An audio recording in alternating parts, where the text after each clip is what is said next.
നമസ്കാരം. വേദാംഗ ജ്യോതിഷത്തിലെ അമൂല്യമായ അറിവുകളും ആധ്യാത്മിക ജ്ഞാന ഉപദേശങ്ങളും പകർന്നു തരുന്ന പ്രശാന്തം ആസ്ട്രോ ചാനലിലേക്ക് ഏവർക്കും സ്വാഗതം. ഈ ചാനൽ ഇതുവരെയും സബ്സ്ക്രൈബ് ചെയ്യാത്തവർ ഇപ്പോൾ തന്നെ സബ്സ്ക്രൈബ് ചെയ്യുക. നോട്ടിഫിക്കേഷൻ ലഭിക്കുന്നതിനായി ബെൽ ബട്ടൺ അമർത്തുമല്ലോ.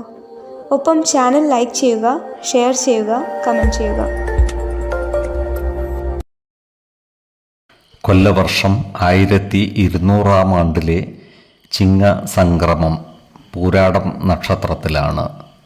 ചിങ്ങം 1-ാം തീയതിയിലെ ഗ്രഹനില അനുസരിച്ച് ഇടവം രാശിയിൽ സർവേശ്വരകാരകനായ വ്യാഴവും കുജനും ഗുളികനും, ചിങ്ങം രാശിയിൽ ആദിത്യനും ബുധനും ശുക്രനും, കന്നിയിൽ ശിഖിയും, ധനുരാശിയിൽ ചന്ദ്രനും, കുംഭത്തിൽ ശനിയും, മീനം രാശിയിൽ രാഹുവും സ്ഥിതി ചെയ്യുന്നു.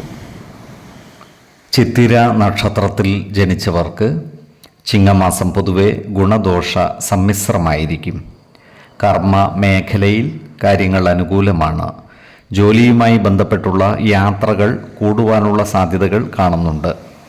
വരുമാന വർധനവ് ഉണ്ടാകുമെങ്കിലും അതിനനുസരിച്ചുള്ള ചിലവുകൾ വർദ്ധിക്കുവാനുള്ള സാധ്യതകളും കാണുന്നുണ്ട്.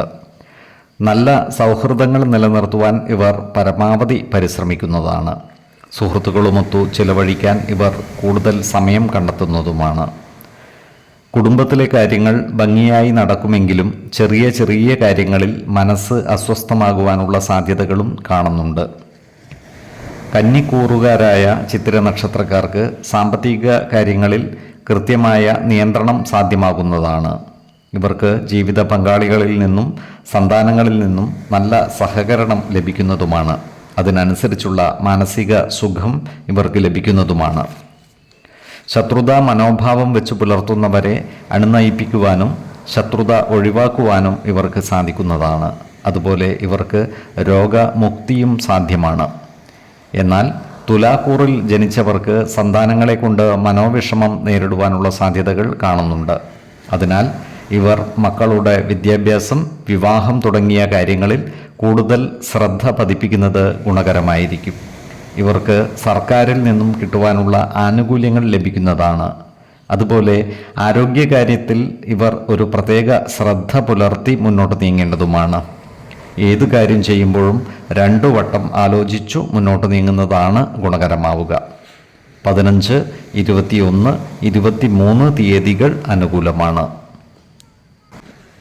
ഈ നക്ഷത്രക്കാർ ജനിച്ച സമയത്തെ അടിസ്ഥാനമാക്കിയുള്ള ജാതകത്തിലെ ലഗ്ന രാശിയുടെയും ലഗ്ന അധിപന്റെയും സ്ഥിതിയും ശുഭ പാപ ഭാവങ്ങളുടെ സ്ഥിതിയും ഓരോ രാശിയിലെയും ഗ്രഹങ്ങളുടെ സ്ഥിതിയും അനുസരിച്ച് ഇവരുടെ പൊതുഫലത്തിൽ ഏറ്റക്കുറച്ചിലുകൾ ഉണ്ടാകുവാനിടയുണ്ട്. കുടുംബ ദേവതകളെയും ഇഷ്ട ദേവതകളെയും ഉപാസിക്കുന്നത് ഇവർക്ക് ആയുരാരോഗ്യ സൗഖ്യമേകും. ഇഷ്ടദേവതാ മന്ത്രം 108 തവണ ദിനംതോറും ലിഖിത ജപം ചെയ്തു വരുന്നത് ഇവർക്ക് സർവ ഐശ്വര്യങ്ങളുമേകും. നല്ല വ്യക്തി സാധനകളോടെയും ഉപാസനകളോടെയും മുന്നേറിയാൽ സർവേശ്വരാനുഗ്രഹത്താൽ ഇവരുടെ സർവകാര്യങ്ങളും മംഗളകരമാകും. നന്ദി, നമസ്കാരം. ജ്യോതിഷരത്നം പ്രശാന്ത് കണ്ണോം.